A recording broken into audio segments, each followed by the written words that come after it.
Assalamualaikum warahmatullahi wabarakatuh. Perkenalkan, nama saya Muhammad Saiful Izi dengan NIM 22210404022. Di sini saya akan mengulas sedikit tentang dua karya besar yang berhubungan dengan pergerakan nasional Indonesia untuk memenuhi tugas mata kuliah Sejarah Pergerakan Nasional Indonesia.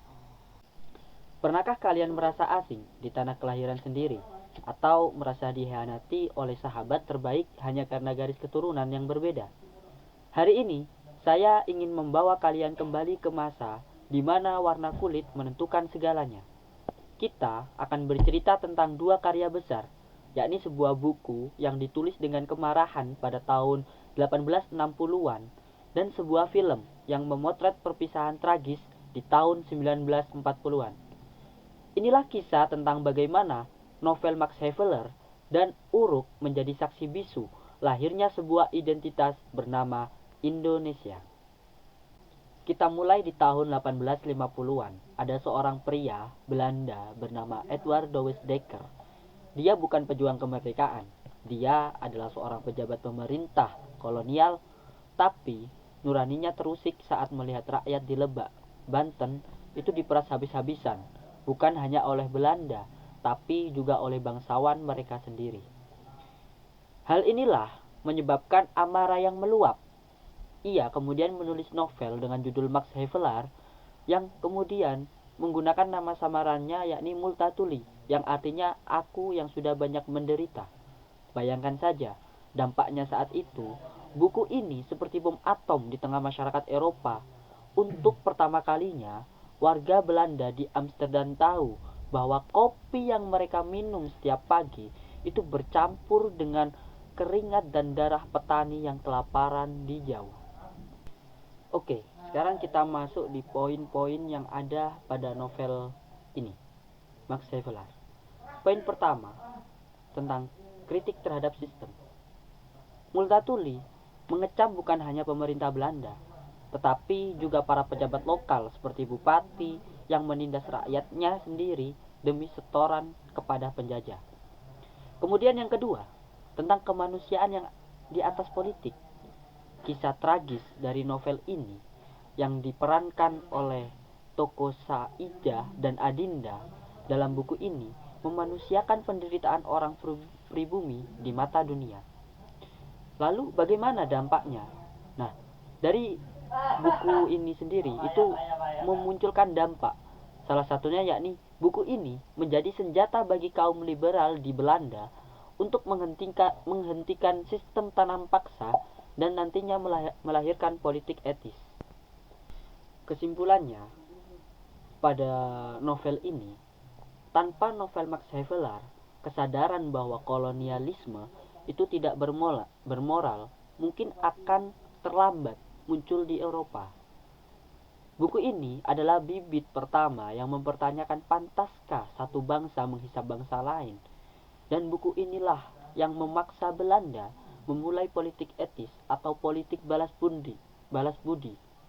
Dan dari sinilah tanpa sengaja Belanda membuka pintu bagi kehancuran mereka sendiri, yakni pendidikan itu sendiri. Oke, sekarang kita lompat ke abad berikutnya atau masa reformasi. Politik etis yang dimulai karena buku Multatuli tadi akhirnya melahirkan generasi-generasi baru, yang dimana kita ambil contoh di sini itu pada film Uruk yang rilis pada tahun 1993, yang mana film ini itu dihasilkan dari kolaborasi Belanda, Indonesia, dan juga Belgia. Di mana film ini awalnya itu diangkat dari sebuah novel karya Hella S. Heise, yang mana kita bisa melihat bahwa dalam film tersebut itu menceritakan tentang persahabatan antara Johan sebagai anak tuan tanah Belanda dan Uruk sebagai anak pelayan pribumi. Waktu kecil, film ini dimulai ketika waktu kecil mereka mandi di danau yang sama, tertawa di bawah matahari yang sama pula. Akan tetapi, bagi Johan, Uruk itu bukan hanya sekedar teman, akan tetapi dia sudah menganggap Uruk itu saudaranya. Tetapi bagi dunia, Uruk tetaplah inlander atau seorang pribumi. Seperti itu. Saat mereka mulai tumbuh dewasa, tembok itu mulai meninggi. Uruk yang ketika itu dikirim ke sekolah dokter pada saat itu bernama Stovia, kemudian dia perlahan menjadi pintar. Dia memakai setelan jas, tapi di pesta-pesta orang Belanda, dia tetap dipandang sebelah mata. Dan dari situlah Uruk sadar. Dan dia bergumam, tidak peduli seberapa pintar aku, tidak peduli seberapa fasih aku berbahasa Belanda, aku tidak akan pernah setara selama negaraku masih dijajah. Nah, dari momen yang paling menyakitkan dalam film Uruk ini adalah saat mereka bertemu kembali di medan perang pada tahun 1947, di mana Johan ini datang sebagai tentara Belanda yang ingin menertibkan kolonialnya. Sementara Uruk berdiri di seberang sungai sebagai pejuang kemerdekaan. Nah, karena situasi seperti inilah persahabatan mereka itu hancur. Bukan karena benci, tapi karena sejarah menuntut mereka untuk memilih sisi. Poin yang bisa kita ulas pada film Uruk ini, yang pertama itu tentang simbiolisme persahabatan, di mana Johan selaku putra pemilik perkebunan dan Uruk sebagai putra pelayan adalah simbol bahwa secara manusiawi kita itu setara, namun struktur kolonial memaksa mereka berada di kasta yang berbeda. Kemudian di poin kedua, Uruk sebagai representasi generasi, di mana tokoh Uruk adalah representasi dari para pemuda Stovia atau penghimpunan Indonesia. Mereka adalah anak-anak yang dididik dengan cara barat, namun menggunakan logika barat tersebut seperti kebebasan, kesetaraan, demokrasi, yang dimana ini untuk melawan Belanda itu sendiri. Nah, Uruk itu mewakili ribuan pemuda saat itu yang akhirnya membuang identitas abdi Belanda dan memilih menjadi orang Indonesia. Karena mereka sadar, seperti kata Multatuli, bahwa sistem kolonial adalah sebuah ketidakadilan yang sistematis. Kemudian di poin ketiga, ini tentang kesadaran kelas. Baik dalam novel maupun film tadi, yakni novel Max Havelaar dan film Uruk itu sendiri, kita bisa melihat bahwa penindasan itu bukan hanya soal warna kulit, tapi soal sistem ekonomi. Pada kesimpulannya, pergerakan nasional Indonesia itu tidak dimulai dengan senjata saja, tapi dengan kesadaran bahwa kesadaran kita adalah sebuah bangsa yang utuh.